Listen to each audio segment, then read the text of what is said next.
नमस्कार, बहुत बहुत स्वागत है आपका इस बुलेटिन में और मैं हूं आपके साथ अवंतिका श्रीवास्तव। शुरुआत करेंगे एक बड़ी खबर के साथ। राजदूतों से संवाद करेंगे सीएम शिवराज सिंह चौहान। 20 अक्टूबर का दिन होगा राजदूतों से संवाद का कार्यक्रम। सीएम शिवराज सिंह चौहान का नई दिल्ली में कई देशों के राजदूतों से मुलाकात करेंगे, संवाद करेंगे।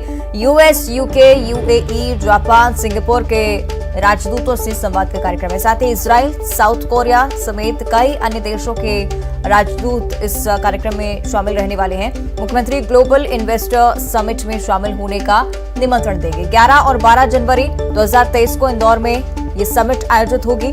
राजदूतों से आग्रह किया जाएगा सीएम शिवराज सिंह चौहान की तरफ से कि अपने देश के उद्योगपतियों को ग्लोबल इन्वेस्टर समिट में भाग लेने का अनुरोध करें। तो मध्य प्रदेश में निवेश के लिए अनुरोध करेंगे मुख्यमंत्री। 21 अक्टूबर को भारत के बड़े उद्योगपतियों से पुणे में मुलाकात का कार्यक्रम है। तो मुलाकात पर ग्लोबल इन्वेस्टर समिट में भाग लेने मध्य प्रदेश में निवेश करने के लिए उन्हें आमंत्रित किया जाएगा। ज्यादा जानकारी के लिए सहयोगी रंजना हमारे साथ जुड़ रही हैं। रंजना, निश्चित तौर पर इन्वेस्टमेंट बढ़ाने के लिए एक और पहल मुख्यमंत्री की तरफ से।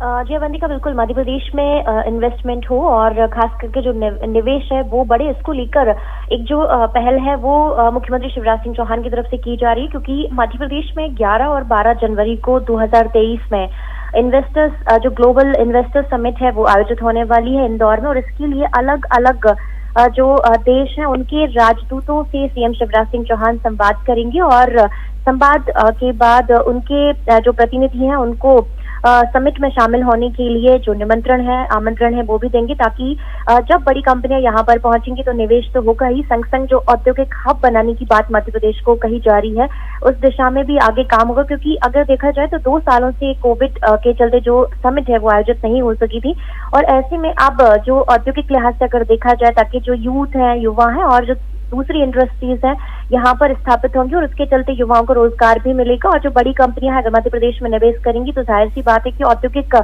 लिहाज से अगर देखा जाए तो मध्य प्रदेश में और ज्यादा मजबूती मिलेगी। और इसी को लेकर सीएम शिवराज सिंह चौहान राजदूतों से संवाद करेंगे और मध्य प्रदेश में प्रतिनिधियों को आमंत्रित करने के लिए जो आमंत्रण है वो भी देंगे। और इसी के साथ ही पुणे में भी जो मुलाकात है वो होगी, वहां पर भी उद्योगपतियों को मध्य प्रदेश में आने का निमंत्रण देंगे। चलिए, देखना होगा आगे क्या कुछ होता है। रंजना, आप बने रहेगा हमारे साथ, आगे भी आपसे हम जानकारी लेंगे। और इस वक्त की बड़ी खबर मध्य प्रदेश के लिहाज से, शिक्षा विभाग ने आदेश जारी कर दिया है। कर्मचारियों को समय पर वेतन देने के निर्देश जारी हो चुके हैं। बिना देरी के भुगतान करने के निर्देश सरकार की तरफ से। इसके लिए अभी से कवायद पूरी करने के लिए निर्देशित कर लिया गया है। आपको बता दें कि दिवाली को लेकर यह महत्वपूर्ण फैसला और शिक्षा विभाग ने इसके लिए आदेश भी जारी कर दिया है। ज्यादा जानकारी के लिए रंजना लगातार हमारे साथ बनी हुई हैं। रंजना, दिवाली का तोहफा इसे माने कि बिना देरी के भुगतान इस बार होगा। तोहफा तो कहा ही जा सकता है, लेकिन इसमें आदेश के बाद उन शिक्षकों को जरूर थोड़ी सी राहत मिली है जिनके वेतन में भुगतान में देरी हो रही है। क्योंकि देखा जाए तो कुछ जो शिक्षक हैं उनके वेतन में लंबे समय से भुगतान नहीं हुआ है। कुछ शिक्षकों के जो वेतन है वो अटके हुए हैं और इसमें वो शिक्षक भी शामिल हैं जिन्होंने शिक्षक पात्रता परीक्षा के दौरान जो ज्वाइनिंग है वो की है और इसमें स्थानांतरण या फिर दूसरी जगहों पर पदस्थापना के साथ ही साथ जो कई महीनों का जो वेतन है वो बहुत समय से लंबित है। ऐसे में दिवाली का त्योहार है और शिक्षकों को कोई दिक्कत ना हो, इसमें न सिर्फ शिक्षक बल्कि अतिथि शिक्षक और संविदा शिक्षकों को भी शामिल किया गया है। और स्कूल शिक्षा विभाग ने अपने आदेश में कहा है कि जल्द से जल्द जो भुगतान है वो जारी किया जाए, क्योंकि जो भी भुगतान को लेकर राशि है वो आवंटित कर दी गई है और किसी भी तरह से भुगतान में अब देरी ना की जाए और दिवाली के त्योहार से पहले समय पर जो भुगतान है वो कर दिया जाए। भुगतान को लेकर जो भी कवायद है, जो भी प्रोसेस है उसको जल्द से जल्द पूरा कर लिया जाए। ठीक है, शुक्रिया आपका रंजना इस पूरी जानकारी के लिए। और अब बलरामपुर से इस वक्त की बड़ी खबर। न्यूज 18 की खबर का बड़ा असर हुआ है। कुसमी में 2 साल की बच्ची की मौत का यह मामला, बच्ची की मौत मामले में बड़ी कार्रवाई देखने को मिल रही है। मेडिकल स्टोर के खिलाफ बड़ी कार्रवाई हुई है। मेडिकल स्टोर को सील कर दिया गया है। मेडिकल स्टोर का संचालक फरार बताया जा रहा है। बीएमओ, राजस्व और पुलिस विभाग की संयुक्त कार्रवाई। तस्वीर आपकी टीवी स्क्रीन पर। मेडिकल स्टोर पर बच्चे को इंजेक्शन दिया गया था और इंजेक्शन लगने के बाद मासूम की मौत हुई थी। तो इस मामले में बड़ी कार्रवाई देखने को मिल रही है। जो मेडिकल स्टोर जहां से इंजेक्शन लिया गया था उसे अब सील किया गया है। तो तस्वीरें इस कार्रवाई की आपकी टीवी स्क्रीन पर। मेडिकल स्टोर का जो संचालक है फरार बताया जा रहा है, उसके खिलाफ भी एक्शन जल्द ही होगा ऐसी उम्मीद। बीएमओ, राजस्व और पुलिस विभाग की संयुक्त कार्रवाई है। न्यूज 18 की खबर का बड़ा असर। कुसमी में 2 साल की बच्ची की मौत हुई थी। इस मामले में देखिए कार्रवाई जमीनी स्तर पर जिसका असर देखने को मिला है। इंजेक्शन लगने के बाद मासूम की मौत हुई थी। जिस मेडिकल स्टोर से इंजेक्शन लिया गया था उसे सील करने की कार्रवाई की गई है। तो आपको बता दें कि बीएमओ राजस्व और पुलिस विभाग की संयुक्त कार्रवाई, तमाम जो अधिकारी थे मौके पर पहुंचे। इस मेडिकल स्टोर को सील किया गया है। संचालक इसका फरार बताया जा रहा है, जिसकी तलाश भी लगातार जारी है। कुसमी में 2 साल की बच्ची की मौत हुई थी और न्यूज 18 ने भी इस खबर को प्रमुखता से दिखाया था, जिसके बाद जमीनी स्तर पर एक्शन लिया गया है।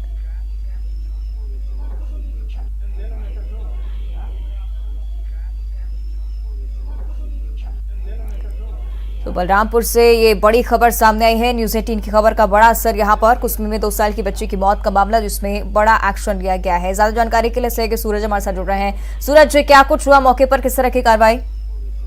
जी, मैं बता दूं कि 2 साल की बच्ची के मौत के मामले में लगातार कार्रवाई जारी है।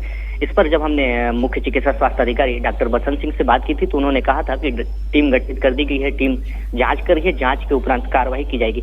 जहां आज न्यूज 18 की खबर का बड़ा असर देखने को मिला है। कहीं ना कहीं 2 साल की बच्ची के मौत के मामले में मेडिकल को सील कर दिया गया है। वहीं मेडिकल संचालक मौके से फरार हो गया है। सील की कार्रवाई बीएमओ राजस्व एवं पुलिस विभाग की संयुक्त टीम ने की है और लगातार जांच की कार्रवाई जारी है। ठीक है, यानी कि कार्रवाई लगातार जारी है और संचालक जो फरार है उसको भी तलाशा जा रहा है। शुक्रिया आपका सूरज इस जानकारी के लिए। और अब रायपुर से इस वक्त की बड़ी खबर। नवा रायपुर में किसानों का आंदोलन लगातार जारी है। मुआवजे की मांग को लेकर यह आंदोलन चल रहा है। विस्थापन सहित कई मुद्दों को लेकर ये जो किसान हैं वो आंदोलनरत हैं। आपको बता दें कि बड़ी संख्या में भूस्थापित नवा रायपुर पहुंचे हैं। मौके पर पुलिस बल भी तैनात किया गया है, जिससे जो मौके पर स्थिति है वो ना बिगड़े। रायपुर से जानकारी। नवा रायपुर में किसानों का आंदोलन अभी भी जारी। मुआवजे की मांग और लगातार किसान आंदोलनरत। विस्थापन सहित कई मुद्दों को लेकर अपनी मांग रख रहे हैं। बड़ी संख्या में भू विस्थापित नवा रायपुर में इकट्ठा हुए हैं। तस्वीरें सामने आ चुकी हैं। मौके पर पुलिस बल तैनात करना पड़ा है, जिससे शांति व्यवस्था यहां पर बनी रहे। लेकिन किसान लगातार मुखर होकर मुआवजे के लेकर मांग उठा रहे हैं। तस्वीरें नवा रायपुर की। किसानों का आंदोलन यहां पर लगातार जारी। विस्थापन सहित कई मुद्दों को लेकर अपनी आवाज बुलंद करते हुए नवा रायपुर में किसान। बड़ी संख्या में भू विस्थापित नवा रायपुर पहुंचे हैं। पुलिस बल भी मौके पर तैनात किया गया है।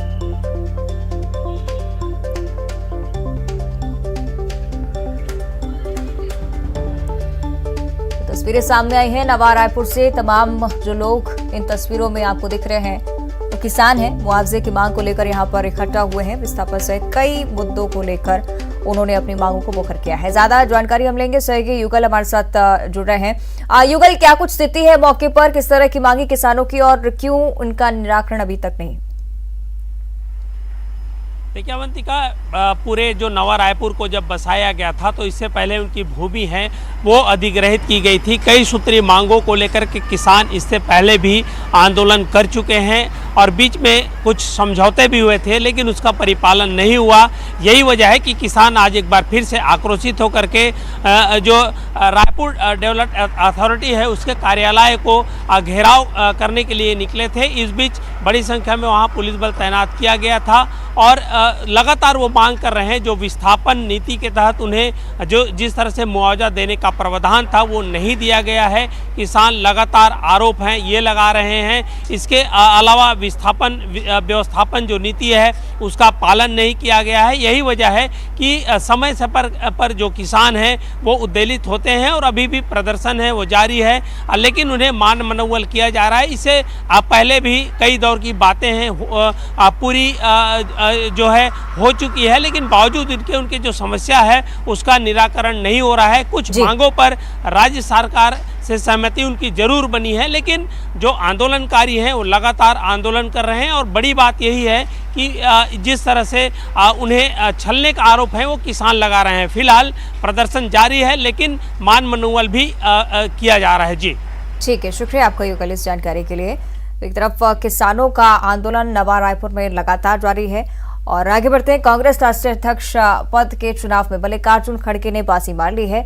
खड़गे अगले पार्टी सुप्रीमो होंगे। सीएम भूपेश बघेल ने भी ट्वीट कर खड़गे को बधाई दी है। उन्होंने कहा है कि राजनीतिक कौशल, सांगठनिक अनुभव और संसदीय प्रणाली के संयुक्त अनुभव के हस्ताक्षर और संस्थान मल्लिकार्जुन खड़गे को भारतीय राष्ट्रीय कांग्रेस का अध्यक्ष निर्वाचित होने पर बधाई और शुभकामनाएं। हम सब कार्यकर्ता खड़गे के नेतृत्व में देश और दल को मजबूत करने के लिए तत्पर हैं। नतीजे आने के बाद रायपुर के कांग्रेस भवन में जश्न का सैलाब उमड़ पड़ा है और इस मौके पर उत्साहित कांग्रेसियों ने भी बीजेपी पर निशाना साधा। उन्होंने कहा कि बीजेपी बताए कि उसके राष्ट्रीय अध्यक्ष का चुनाव कैसे होता है। वहीं बीजेपी ने कहा कि भले ही मल्लिकार्जुन खड़गे कांग्रेस के अध्यक्ष बने हैं, लेकिन चलेगी गांधी परिवार की जी। आदरणीय श्री राहुल गांधी जी कांग्रेस की जो विचारधारा को जन जन तक पहुंचाना चाहते हैं और जो नरेंद्र मोदी सरकार की जनविरोधी नीतियां हैं, जिस तरह लगातार कांग्रेस पार्टी सड़क लेकर सदन तक लड़ाई लड़ रही है, किसानों की लड़ाई है, युवाओं की लड़ाई, खड़गे जी के नेतृत्व में लड़ाई में और मजबूती आएगी। और पूरे देश ने आज देखा कि किस प्रकार कांग्रेस पार्टी में लोकतंत्र जो प्रभावी है। अखिल भारतीय कांग्रेस कमेटी के वरिष्ठ नेता श्री मल्लिकार्जुन खड़गे जी अखिल भारतीय कांग्रेस कमेटी के नए अध्यक्ष निर्वाचित हुए हैं। लोकतांत्रिक पद्धति से, लोकतांत्रिक तरीके से यह चुनाव संपन्न हुआ और उनका मुकाबला श्री शशि थरूर जी के साथ था।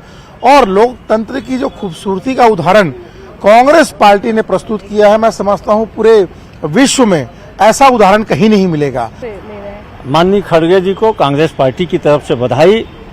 कांग्रेस के कार्यकर्ताओं ने, पीसीसी डेलीगेट ने उनके ऊपर में भरपूर भरोसा जताया है और इस चुनाव से साबित हो गया कि इस प्रदेश में किसी राजनीतिक दल में लोकतांत्रिक व्यवस्था में मुझे खुशी है कि एक बहुत अनुभव वाला व्यक्ति आज कांग्रेस की बागडोर संभालने जा रहा है और इससे पूरे कांग्रेस परिवार को और देश को उनके अनुभव का बहुत लाभ। खड़गे जी को मैं बहुत बधाई और शुभकामनाएं देता हूं, पर ये है कि कांग्रेस पार्टी एक परिवार की पार्टी है।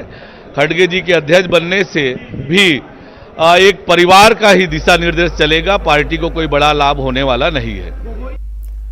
आगे बढ़ते रुक करेंगे सख्ती की ओर। चंद्रपुर में सीएम ने समीक्षा बैठक की। मुख्यमंत्री भूपेश बघेल ने यहां पर प्रेस कॉन्फ्रेंस भी की और चंद्रपुर के सर्किट हाउस में प्रेस वार्ता में भी वो शामिल हुए। आपको बता दें कि चंद्रपुर में भी चंद्र हासिली मंदिर में सीएम भूपेश बघेल पूजा अर्चना करते हुए नजर आए हैं। प्रदेशवासियों की खुशहाली की कामना उन्होंने की है।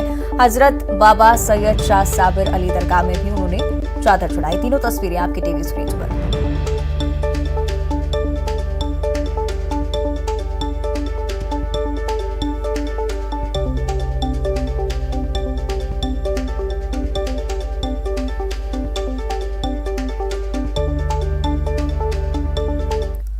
और इस बीच राजधानी रायपुर से बड़ी खबर है। बीजेपी की अहम बैठक खत्म हो चुकी है। बैठक में 2023 विधानसभा चुनाव के लिए रणनीति बनी है। जमीनी स्तर से लेकर मतदान केंद्रों तक के लिए रणनीति तैयार कर ली गई है। 11 नवंबर को बिलासपुर रैली को लेकर चर्चा हुई, साथ ही मेहतारी हुंकार रैली को लेकर भी इस बैठक में चर्चा की गई। बैठक के बाद प्रदेश अध्यक्ष अरुण साव का एक बयान सामने आया है। शराबबंदी, महिला स्वयं सहायता समूह के कर्ज माफी और महिलाओं पर बढ़ रहे अत्याचार को लेकर सरकार को घेरने की तैयारी हमने की, उनकी तरफ से कहा गया है। बैठक में संभाग प्रभारी, जिला प्रभारी, जिला सह प्रभारी, विधानसभा प्रभारी मौजूद रहे। बैठक में पार्टी की आगामी कार्य योजना, चुनाव की दृष्टि से तैयारियां, इन सब विषयों को लेकर विस्तार से चर्चा हुई है और किस तरह से हम आगे मतदान केंद्रों तक अपनी तैयारी करें, किस प्रकार से आगे की रणनीति हो, इन सारी बातों पर बातचीत करके आज ये कार्य योजना बनी है। और निश्चित रूप से आज की कार्य योजना के बाद हमारे नीचे स्तर तक संगठन के काम में, चुनाव की दृष्टि से तैयारी में तेजी आएगी। ऐसे अनेक मुद्दों को लेकर एक बड़ा प्रदर्शन बिलासपुर में 11 नवंबर को होना है, उसकी भी तैयारियां हमारी जोर शोर से प्रारंभ हो रही है। आगे भी हम लगातार इन विषयों को लेकर काम करेंगे। आगे बढ़ते बात करेंगे इंदौर की। कुत्ते को पीट पीट कर मार डालने के मामले में केस दर्ज कर लिया गया है। पशु क्रूरता अधिनियम के तहत यहां पर केस दर्ज हुआ है। पीपल्स फॉर एनिमल ने जिसकी शिकायत की थी। सीसीटीवी में बेरहमी की जो तस्वीरें हैं वो भी कैद हुई हैं। आपको बता दें कि 2 लोगों ने कुत्ते को पीट पीट कर मार डाला था। तस्वीरें देखिए। अभिनंदन नगर इलाके का यह मामला था। FIR अब इसमें दर्ज हो चुकी है। उम्मीद है कि जल्द ही कार्रवाई भी होगी। इंदौर से तस्वीरें सामने आई थी। कुत्ते को पीट पीट कर इन दोनों लोगों ने मार डाला था पीपल्स फॉर एनिमल में, जिनकी शिकायत दर्ज कराई गई थी। तो सीसीटीवी के आधार पर केस भी दर्ज हो चुका है अभिनंदन नगर इलाके का ये पूरा मामला। तो पशु क्रूरता अधिनियम के तहत यहां पर केस दर्ज किया गया है।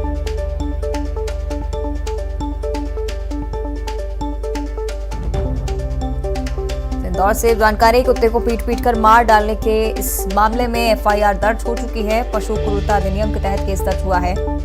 पीपल्स फॉर एनिमल ने शिकायत दर्ज कराई थी और इस घटना से जुड़ा सीसीटीवी फुटेज भी आपकी टीवी स्क्रीन पर तस्वीर में आप देख सकते हैं किस तरह से दो लोग कुत्ते को पीट कर यहां पर मार डालते हैं।